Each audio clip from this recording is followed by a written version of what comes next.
Hotty toddy, Ole Miss fans, and welcome to the Brad and Chad Show on the OM Network. Brought to you by Blue Delta Jeans, made in the USA. This is the show by and for Ole Miss fans, where you'll get expert insight and analysis on Ole Miss athletics. And now, here are your hosts, former Rebels Chad Flowers and retired NFL star Bradley Sowell. Podcast time.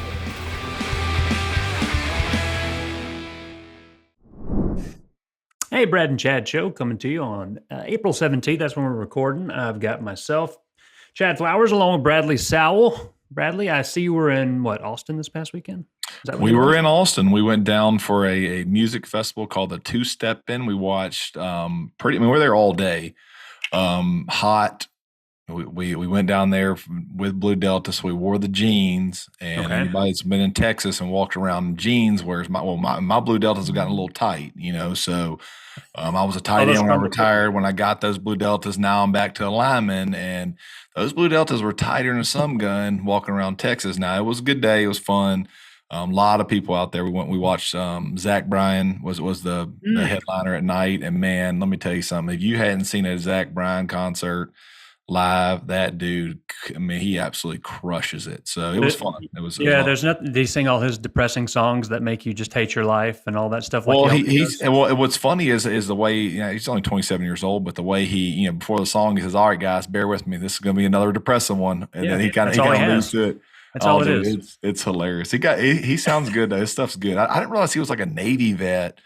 And, just kind of got famous a couple of years ago with his music. So he's kind of just coming on the scene, but man, he had that crowd rocking, dude. There was, I don't know how many people were at that place. Yeah, he's very popular. Like I said, I mean, I feel like in my life and just in general, there's enough depression going on. It's just some of his songs are just a downer, dude. I mean, how much loss can we sing about? Let's get a little something to pump us up a little bit. I mean, the songs are good. Don't get me wrong. He sounds fine, but Jesus Christ, the topics of it, man, good Lord, give me something to be positive about in my life. And man, what I liked about him is he's newer. So like he really on the stage, like with all the mechanics of it, he kept having somebody come out on the stage, like help him with sound, all this stuff. He's like, dude, I haven't ever performed this song in front of more than 100 people. So, I thought that was pretty neat kind of seeing this. This is kind of like his first bigger kind of gig. So it was just cool. 10 minutes of tuning his guitar, just trying to find no shit. There was a couple of times where that was literally the case, but it was, man, it was fun. I seen a gal. Obviously there's some beer swallowing going on out there in Austin, man. I'm walking, no shit, dude. I see a gal. She's probably left guard size.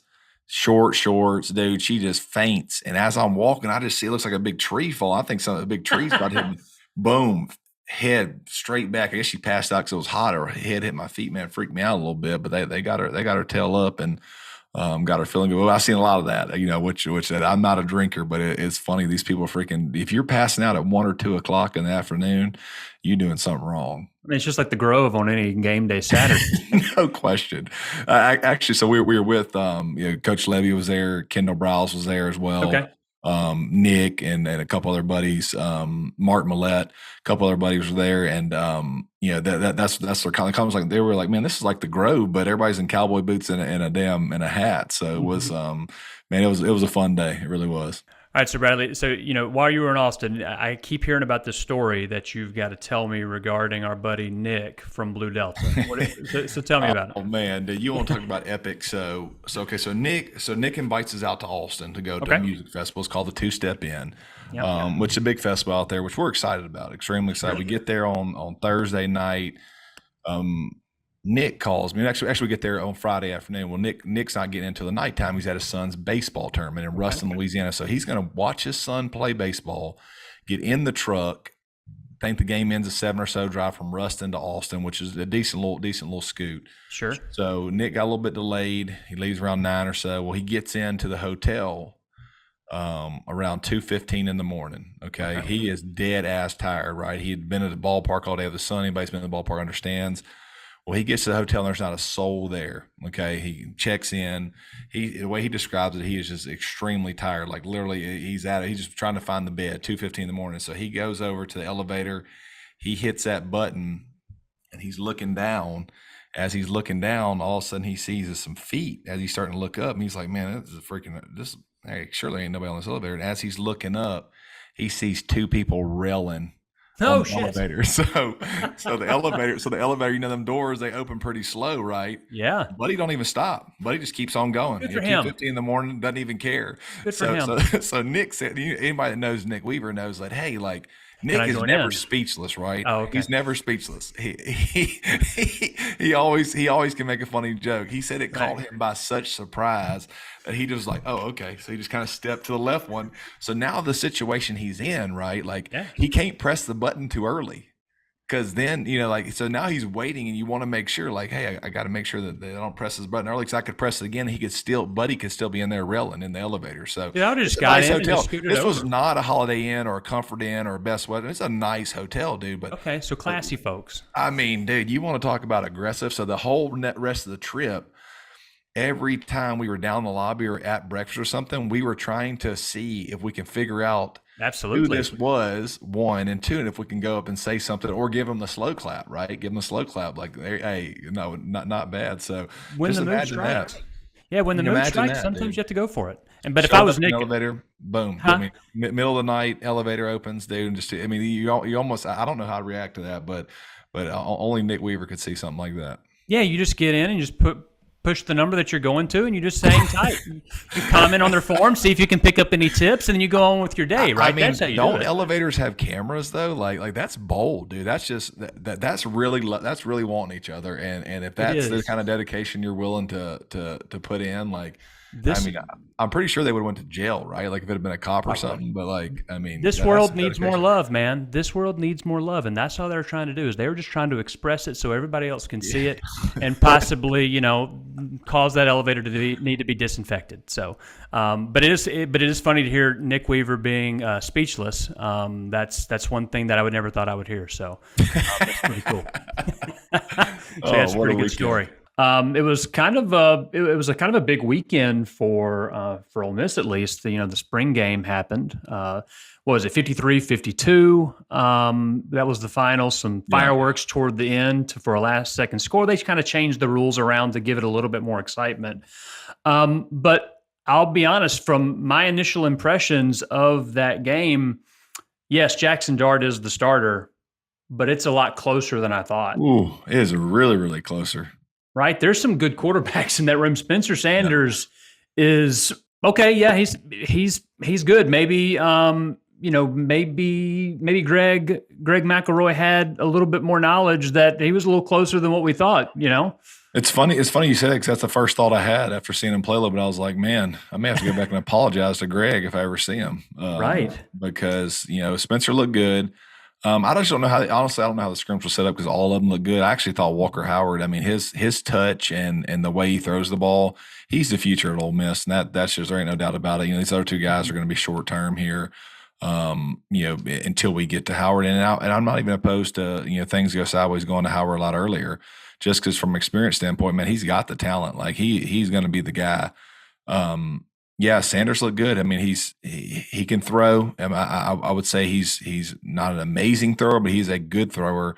But I like the way he can get out of the pocket with his legs, and yeah, he's a real threat with his legs. And he made some throws I was impressed with. Man, he really was. He has a good presence about him. He competes. It's a lot closer, man. It really is. Here's what's crazy about it, and being in these guys' situation, which is good for him. This is good for him, Yes. But you have to show up every day. This is an NFL type mindset on this team. You have to show up every single day now, because there are three capable guys in this room absolutely. that can start on pretty much, probably I'd say 85% of the college football teams. They're starting quarterbacks and have been. You know, these guys, you can't go out there and have an off day in this room, because it's a lot closer than it looks. At the end of the day, though, you look at the other side, though, man, defense. I didn't know whether to be really excited about the offense or really discouraged about the defense, because it's gonna be tough. Well, so about that, right? So one thing to remember about the defense is Lane set it to where the defense could only run certain packages, right? They weren't allowed to do certain things because he wants it to be more of a fireworks spectacle, right? Yeah. You know, you see some spring games and it's nothing. It's a defensive. Nobody wants to watch that. So he did put some restrictions on the defense in terms of what they could run.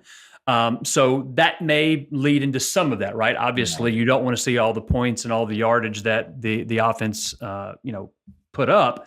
But there were some. He even said he did that at Tennessee his first year, right? His dad, who was helping Ed Orgeron on the defense, they were pissed off because they weren't allowed to blitz or things like that because Yeah. he wants it to be more of an offensive firepower. So I'll give the benefit of the doubt there, right? And they're still learning the system. And you're right, you're spreading your talent thin across two teams too. So that's also an aspect. So I'll put the silver lining on it a little bit. But you wanted to see a little bit more than 105 points put up by the offense. So that's the only caveat that I would issue regarding the defense there.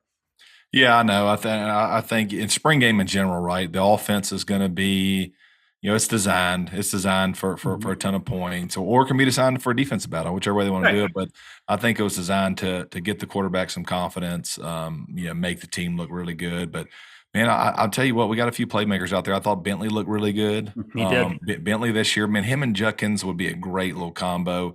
I'm hoping Bentley's that guy that, he really takes a number 2 role and does some stuff for us as well while Judkins is down. You can't carry the ball every single time, but having a good number 2 like that, I thought all the receivers looked good. Watkins looked good. Knox made a good play, and he's somebody last year who, if you talk to the coaches, that they thought, hey, the Knox kid from Missouri was as good as anybody. And I think he spent most of the year hurt. He's a guy that could do some stuff and looked exciting. Marshall looked good. You know who else looked good? Michael Trigg. No question. He always looks good in the He looks practice. good. So, man, it would be so nice. He's one of those players that could take us to a different level if he's all in, and we have that as an option. Kind of like Yeboah. Yeboah is not as talented as Trigg, but Yeboah was a good player with a good mindset and made a lot of plays for us as a tight end. And we need that. That makes your offense really, really dangerous when you got a tall tight end that's a matchup problem in the seam and all over the field. So he could really change it around for Ole Miss offensively. Yeah, and we still, we're not even talking about Prescorn, the tight end that we had from the transfer from Memphis. He's, according to all the reports you're hearing from spring practice, he's been just as good as anybody. And so, him not being involved, as much this past weekend, we still have so much talent that we didn't even get to see this weekend, which is always encouraging on the offense. But the offense has never been really the issue with this program the last few years, right? The defense has got to figure it out. And so we have that transfer portal coming open again, and hopefully we're going to be able to find another defensive lineman, a linebacker. And I think I saw, correct me if I'm wrong, we had a guy enter the portal. What was his name? Braxton Myers. He's entering the portal, right? Yeah, I saw that. Well, that was the rumor, and that's a whole other subject we can get into, man. Listen, dude, this kid is a true he's supposed to be in high school still. It's just crazy, dude, how quickly these guys are transferring, and it's getting tough to keep up with. At some points, it's almost exhausting to where it's like, you know what, I'm not even going to put any effort into getting another players for the team because it's going to change every year. And we start looking at these kids like puzzle pieces, and it's like, man, there is no way of knowing after 15 spring practices that whether or not you are good enough to play in the SEC. If I would have judged anything, 99% of the players out their first 15 practices, you have no clue if they're going to be that good. There's a handful. There's a few elite guys. There's a handful in every class, 1 or 2. You think, okay, I probably know where this is going with this guy. But, man, there ain't no damn way after 15 practices in the spring football you know whether or not you actually like the place, whether or not you actually, are going to fit or even be a player. So it's just – man, so much changes every year with players' bodies and stuff. That to me, that's just getting absurd, dude. I will say on the defensive side, one guy that I was really impressed with is Saunders in the secondary, transfer from Miami of Ohio. 15 tackles. Obviously, you don't want your secondary having to make that many tackles in the game, in a game. But him getting in there, mixing, he may be taking a leadership role, right? He was talking about how he was happy with the defense overall. So, that was kind of encouraging, right? Trying to find some bright spots in the defense. That was kind of good to see. Now, let me ask you this, right? As a former player, you've gone through multiple, Grove Bowls yourself. What is now the plan for players? What's going on now for players now that spring practice is over? What are you doing to, into the summer, all the way up into fall practice? Yeah, well, so what I'm hoping is, Kiffin and them, they're going to probably meet with every player over the next, week or so, kind of let them know where they stood in the spring, finish out. But basically, you're trying to finish out the semester. You got probably a month or so until finals, so you're trying to clean up your grades and all that. And then, man, you're getting ready for summer. Summer, and to me, was some of the funnest times at Ole Miss or in football. The campus is a lot smaller because everybody's at home, but you have to stay. For the So team. you are required to stay normally? Well, I don't know if you're required anymore, but when I was there, it was like, yeah, dude, you're required to stay. Like mandatory, you're not or non-mandatory. But the way I saw it was, hey, like I can get 12 hours out of the way, so that way I can always do 12 hours every semester. Right. That means I'll never have to take more than 12 hours in a semester, which is great because I did 12 in the summer. So you stay on pace, and you're there, and it's a lot more chill, right? You got not many people on campus, and other than some other athletes and a few summer schoolers, and you really get a chance to focus on all the things you need to get better at. I mean, it's hey, I got my little summer school in the mornings, afternoons. I know I got a hell of a workout, or whether they do it in the morning or whatever, but. That to me, those are always the times where you kind of dig in and say, "Hey, it's a quiet, chill time. It's time for you to work on the things you really need to work on the hardest." And that's pretty much it. Now, another spring game that I kind of caught wind of. It's funny that you mentioned you were in Austin this past weekend. So the big Arch Manning debut happened for the Longhorns. And what's wild, right? We talked. I've been bitching about fickle fans the last few weeks, and I saw on some of the Texas message boards.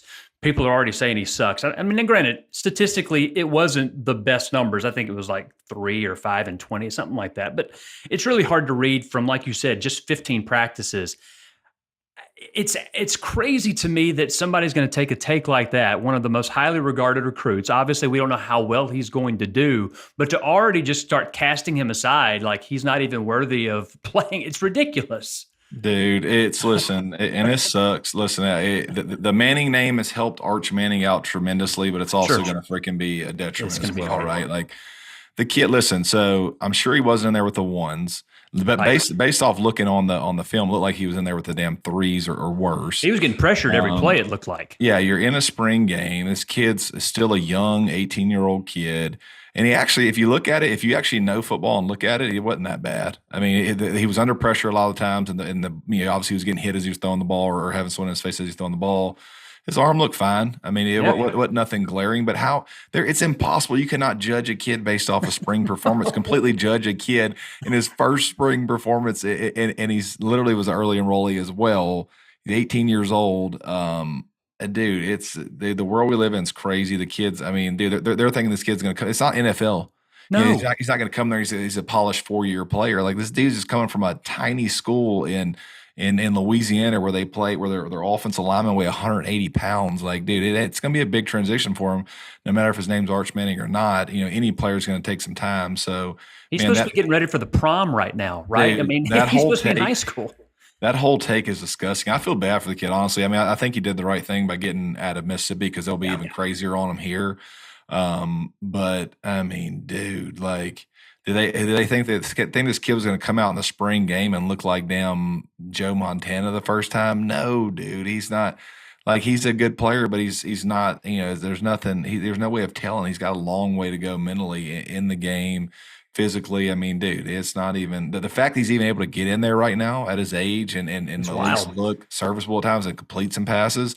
It's crazy to me. I mean, dude, this kid's a high school kid essentially still. So, there's no way of telling. People are crazy. I mean, he's 6'4", 200-something pounds. He's got the upside. He's just going to take some reps, take time, and hell, Eli redshirted his first year. Oh yeah, people forget that. Yeah, so like, dude, it's not that crazy. It's not. He's going to be fine. Yeah, I think so too. It's just wild to see the kind of reactions. Now, obviously, a team that is not immune to all the hot takes that are going on right now. Man, the Ole Miss baseball team they're bad, right? There's really just no other way to say it. Losing 2 out of 3. You score 13 runs against that Mississippi State pitching staff. That's embarrassing in itself. But I mean, at some point, the bullpen has to find a way to throw a damn strike. I mean, watching the 9th inning of the Saturday game where Tekoyan comes in, we've got a lead. I mean, not even close to the strike zone. And then they end up walking it off on like a dribbler that gets through the left side of the infield. It's really hard to watch this team right now.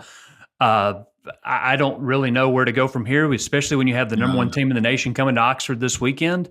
I can't envision it getting any better. They look pathetic.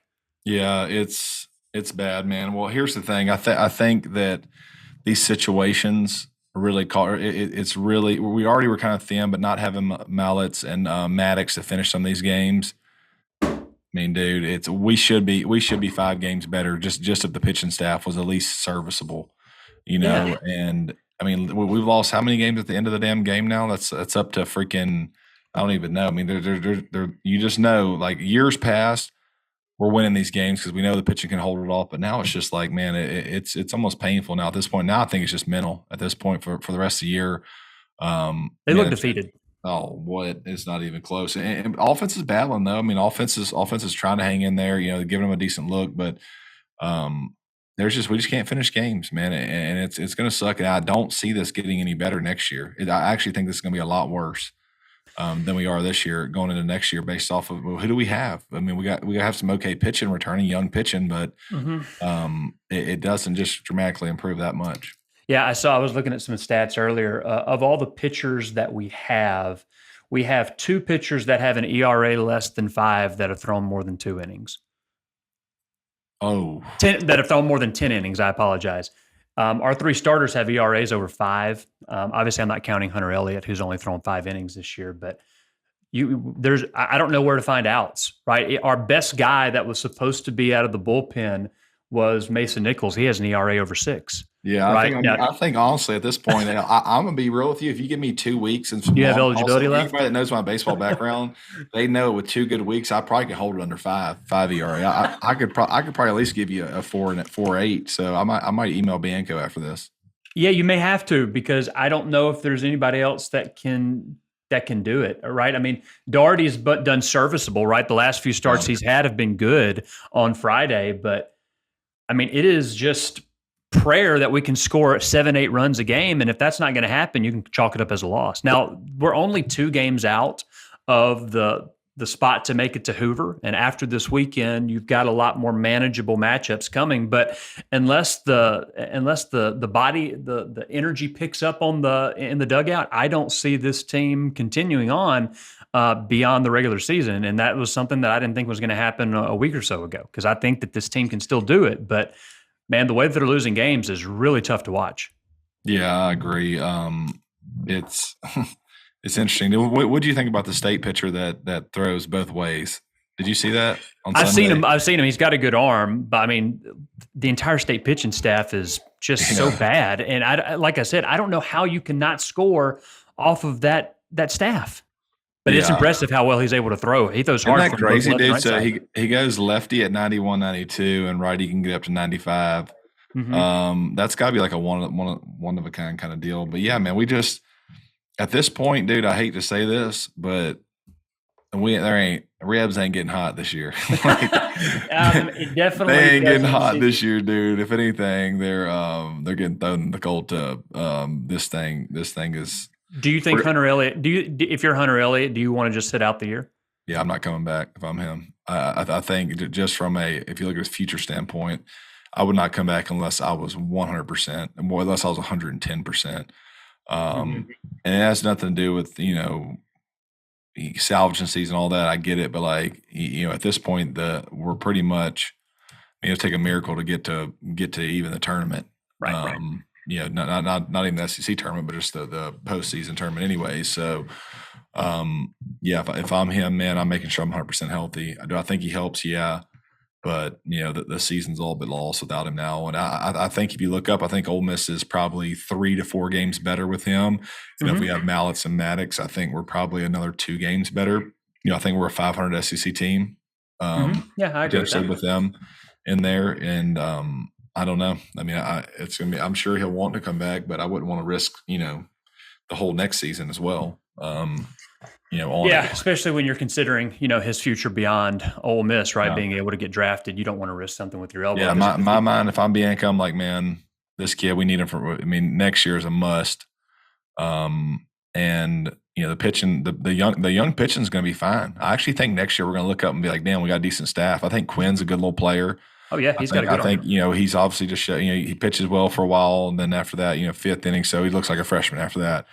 But I think we got some good younger arms. I really do, and I think next year we're going to be a good pitching staff. But then I'm like, who the hell is going to hit the ball? Offensively, we're going to be depleted. So Kemp Alderman still continues to do crazy shit with the bat. Like that dude is one bright spot that he is one fire that got lit probably midway through last year, which he had a good year overall last year. But that dude has not. He is a straight up baller, man. I mean, he is crushing the baseball. The how hard he hits it is what's so crazy, right? 115 plus miles per hour off the bat. It's insane. Exit velocity is such a big deal in baseball right now. You got to think that he's moving up draft boards. Obviously, he's not going to be like a first round pick, I wouldn't imagine, or anything along those lines. But with his exit velocity, even though it's with an aluminum bat, you have to think that he's going to hear his name called a lot earlier in the baseball draft than it was sooner. Yeah, that double hit off the wall was crazy. I mean, that thing hit the wall like immediately this week, and that's with the wind blowing into you. So he's got crazy power. And one thing I love about Kemp, man, is he's all the shit he took at the beginning, and I may have said a comment or two about him as well. When he first got here, he struggled, and he goes back to my same example I'm using in football and some of these other sports is like, did he run? Did Kemp Alderman run and go transfer to damn Sandrock State or some shit when he was striking out every single time he got in the bat and looked silly? No, dude, he freaking got better. He figured out he needed to figure out. Now he's one of the best hitters in the SEC. So that's what I respect about him. That's why I enjoy watching him play, man. He's quiet. He's not cocky at all. He's quiet. He's just does his work, and that's the kind of player I respect. And and even when the season's shitty, there are some bright spots out there to admire. Yeah, talking about some bright spots, it does look like that Chris Beard is going to be revamping this basketball team out of the portal. Now, we still have some guys that are leaving. I saw today where Deshaun Ruffin is joining the portal. The only All-American we've ever had, McDonald's All-American. So, Kelly didn't play much last year. But, the names that we're in on, I mean, I don't have some specifics, but the names that we're in on that Beard is looking at bringing in, man, this looks like this roster is going to be revamped pretty quick. And, you talk about also in the portal, Coach Yo's already brought in some big ones. She's got a good transfer from North Carolina she's bringing in. So basketball, of the teams, it's been a pretty shitty athletic year all around for Ole Miss sports other than the women's basketball team. It does look like basketball is going to be a bright spot to close the year out, considering what they're going to be able to do to revamp the roster going into next year. Well, as far as the guys, going into the portal, I don't care. I've said this before. Yeah. I hope the more the merrier. I hope they all go in there. And no disrespect to them, but I'm hoping Chris Beard, is bringing in his all new players, because sometimes that's what you have to do to change the mindset of a team. Everyone I've ever been on that ended up going from bad to good, that basically was just revamped. That's the only difference, right? Because once you have the same players on a team that just went really, they had a really shitty year, like they just have that loser mindset, and not them in general, but like it's just that vibe. Sometimes you bring all new players, they weren't there the previous years, they don't know. Now it's a whole new vibe and mindset, and that's what I think Beard needs to do. And I've talked to a guy that was really kind of close with Beard and knows the UT situation, big UT guy, and he was like, "Listen, I can tell you this right now, Chris Beard is one, going to bring in talent, and two, he is going to win at Ole Miss. There's no question there. This dude was going to win at Ole Miss. He's a winner. It's just a matter of time. So anybody that leaves, I don't care. Anybody that he's bringing in, I'm obviously assuming that, hey, he's got a plan and he knows how to evaluate talent. I think the talent that's about to start coming in here, people got to stop looking at recruiting, stars, all that. Like, this dude's going to go out and find players that can play ball and get the damn ball in the basket and play some good hard-nosed basketball, and that's what we need.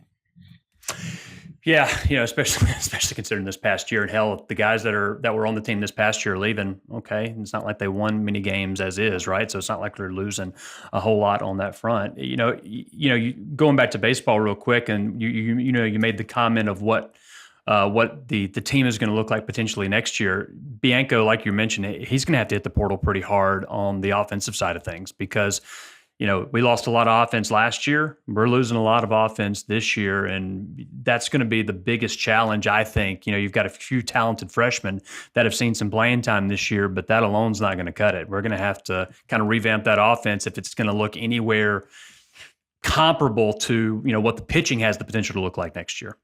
Yeah, it's baseball's going to get interesting, man. This is the first time I can remember maybe since I've been following Ole Miss baseball, where I thought we were a really bad team. Last year was probably the second worst team, up until we swept LSU that I can remember in my lifetime. That there's been a couple of years that weren't the greatest, but nothing to this extent the last 2 years in the SEC. I mean, I can't remember many times us starting out this bad. How do you want the Bianco tenure to end when it does end? Because obviously he's not going to coach here forever. Yeah. How do you want it to end? Do you think he goes out on his own terms, or does he still, even though he won a national championship, does he have did that just make his leash longer and he still has a timer that, hey, if things start going south, you have X amount of years before you have to go? Listen, Bianco probably has the right to go out on his own terms, but also at the same time, that doesn't mean you can freaking be 3-12 in the SEC. That's just not the standard. First off, he has a standard that he's set, and he's probably not satisfied with it either, and nor does he want to be here. But he probably stays for life if he keeps it respectable. No matter what. Say your down year is even in the SEC, whatever. But this program isn't really set up or used to being 3-12 in the SEC or wherever the hell we are right now. So. Yeah, he probably can go out on his own terms, but a couple 3-12 type starts over the next couple of years, and I don't know that he gets that long of a leash. I don't think he should get it, because that's just not the standard of our baseball program, right? We're not there's a difference between, hey, we're just not getting to the tournament. Okay, cool. We're not getting to the supers, all that. Kind of what he was doing for all those years, but. To be a bad losing baseball team, that won't cut it. The leash will be very short at that point. Yeah, I mean, the thing that I look for in situations like this is what is the stability of the program, right? So if you've got people if you're hemorrhaging players off of your roster, if you've got guys that are just not giving any effort out on the field, if it looks like that they have just lost, or he's lost the locker room, then that's when you can start having those conversations. Yeah, I mean, once again, I've said it, I'm not going to just keep beating the same drum, but this team was flawed as soon as Hunter Elliott was injured, right? We were asking players to do things they couldn't do. You lost Mallets as well. This team had some issues going into SEC play. Obviously, it's way more disappointing to see how the guys that we're putting out there can't even be somewhat competent, right? I didn't expect that, but I still think that, if you see the same thing next year, okay, the whispers can get a little bit louder, but he still has at least, I think he goes out on it. He should go on his own terms, but he's got at least 3 years after this season to make it right before you even have to start approaching the conversation. He's earned the right to be able to say, this is my program. This program is nothing without me, because I'm the one that built it up from nothing. So I get to at least get a recruiting cycle to make it work. Yeah, no, I think it's fair enough. And I think, honestly, fans have been, they're outspoken a little bit, but not nearly as much as they were last year. I mean, like, they're almost giving him a pass this year. I mean, it's kind of like, okay. You have to. Yeah, it's almost kind of like, hey, man, we know we had some injuries. I thought we were going to be a decent team coming into this year. But when we lost Elliott and them, I mean, in my mind, that's why, if you go back to the podcast before we started SEC play, what I said, I said, listen, I'm afraid to admit this, but I know what's coming. I thought that, you look at the scores, what was going on. I mean, it just didn't. I wasn't getting overly excited. I wasn't trying. I was excited, but I wasn't trying to get overly excited, because I saw, like, all right, this pitching is going to be rough in the SEC, and it just turned out to be a lot worse than what we ever could have thought. So, I mean, he should have a chance. He should have the right to go out on his own, but. This kind of losing can't continue if that's going to be the case. And I don't think it will, right? Because he doesn't have a track record of it happening to begin with, right? This is an anomaly coming off of a national championship, which, it's apparent. Hangovers are a real thing. And baseball's a fluky game too. It's a lot flukier than the other sports, but hangovers are a real thing. You see it in professional sports. You're going to see it in college. But this one just isn't in the cards, right? And so you still try to make it to Hoover, see what happens from there. But yeah, he still has my full support, because once again, he won a national championship. He's the winningest coach in SEC history, right? He's earned every right to fix it. Yeah, it's crazy within this national championship run between last year and this year. I mean, he's 17 and 28 or something like that in SEC play, which is crazy stretch. And within that, that's just how wild Ole Miss. We had these crazy stretches where our SEC record was wild, and we weren't even making it to the past the Super Regional or even to the Super Regional. Now we're 17-28 over the last 2 seasons right now in the SEC or something around there, and we got a national championship. Like, that's just some Ole Miss shit if I ever heard it in my life. And what, State has beaten us, the last 6 seasons? Yes, State is. We have not won a series versus Mississippi State since 2015. They have officially daddy had it, Mike Bianco. Yeah, they have. Now let me ask you this. All right, so for me, I don't care as much. I mean, I want to beat anybody that we play. But I don't hang my hat on that. I'll take a 9-3 season where we lose to Mississippi State over an 8-4 season where we beat Mississippi State, if that makes sense, right? I mean, yeah, State's another SEC opponent to me. I don't hang my hat on we have to beat Mississippi State in every single thing. If we lose to Mississippi State, even though we win a national championship, it's a disappointing season or anything along those lines. Where are you at with he's got to beat State? He can't continue losing to them every week. Or every year? Is that a big thing for you? I don't think that it should be, focused on that heavily, but it does also help, in state, to kind of control the state, when it comes to recruiting, all this stuff. You do like to be the better team in the state, sure. Living here, but at the end of the day, you're right. It doesn't completely matter, but you also don't want to lose 8 straight series to your in-state rival who you have to, live next to. So, you don't base everything on it, but man, it sure sucks to let them just fucking sweep you all year. They beat your ass in football, they beat your ass in baseball, and then basketball as well. It's like at some point, I mean, it definitely stings considering how the other sports went. I mean, don't get me wrong, it stings to have those other sports we lose, and then this is just icing on the cake. I just feel like people put way too much stock in Mississippi State. We got to beat them. Yeah, I want to beat anybody that we play, but I'd rather beat Alabama in football than State in football, right? I'll take 5 years out of 10 beating Alabama in football than 10 straight wins over Mississippi State. I just will. I'm sorry, because what's better for the program is beating Alabama, because that's the standard that we're shooting for. We're not shooting for the standard of Mississippi State, right? Who cares? That's just kind of the mindset that I have. Yeah, I agree, but also at the end of the day, they can't just own you, like guys. No, they can't own you. I mean, but it's just my point of we put so much emphasis on beating. They own us right now. That's the sad part. They do own us. Right. I mean, and here's the worst part about it. Like, you look at our coaches' salaries compared to their coaches' salaries. This shit got to stop immediately. Yeah, we're definitely paying more for. We're paying more for wins than they are. That's for sure. Yeah, Kiffin probably makes more than all their coaches combined in all their sports. Like, let's go. We got to get this shit going over here. Yeah, Brad and Chad Show brought to you by Blue Delta Jeans, also brought to you by Nest and Wild Mattresses.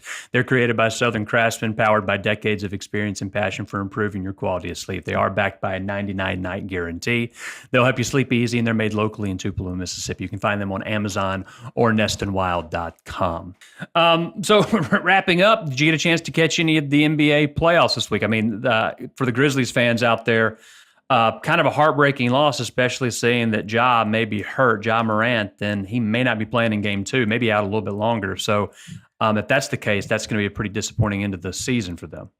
Yeah, that it almost feels like that the script is saying that the Lakers are going to make this miraculous run because it's better for sports with LeBron and them. So something tells me that the Lakers are going to mysteriously make it to the finals this year.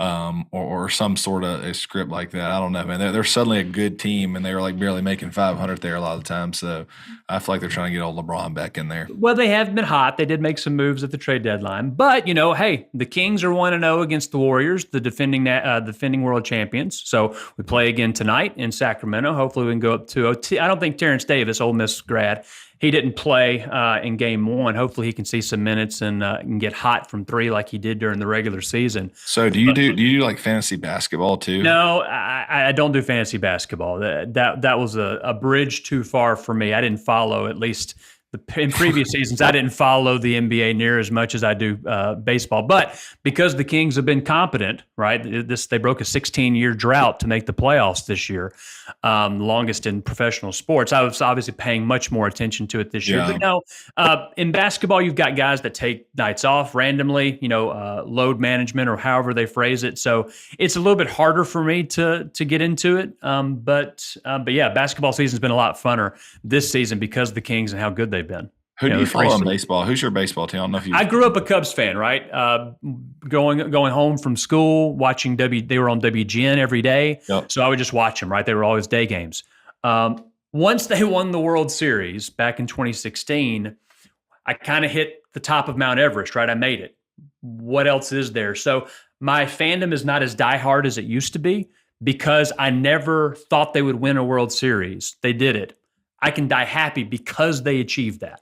But I still follow the Cubs. I follow everybody, but I still consider myself a Cubs fan, just not as diehard as I used to be.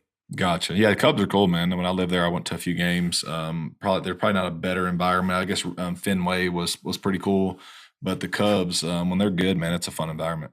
Oh, but that's also the problem with the Cubs, in my view, right? The team has not been spending money on free agents because they know people are going to show up regardless because Wrigley's a party. It's going to be sellouts every single time because you get to go get drunk in the bleachers, make beer snakes or whatever they're doing out there, and nobody cares if they win or lose because it's a party. It's like Ole Miss in some regard, right? With the Grove, we may not win every game, but we've never lost a party. That kind of has the same vibe with the Cubs at times, and ownership. They have not been spending the last few years, but they got more money than God. I think Forbes has them ranked the number 2 or number 3 most valuable teams in Major League Baseball, but they're not spending any money, which has been very frustrating for me. Yep, absolutely. Now, did you watch much? Were you a Braves guy growing up? No, I always just kind of watched players that I liked. I was a big, Albert Bell fan. When he used to run people over, that was like my mindset. And when I played Little League Baseball, like I wanted to run a catcher over, run someone over in the baseline, or kind of the bad boys of baseball. That was kind of I like Mark McGwire, obviously, until I found out he was cheating. But I was a fan of his as a kid. Hey, Big Hurt's my guy too, man. I like him. Yeah, McGwire never failed a drug test, right? There were never rules in place to, so was he really cheating, right? The rules weren't in place before them, but that's a discussion for a different day. Dude, like a WWE wrestler hitting tanks out of the stadium, dude. Still got to make contact, right? That's the way I look at it.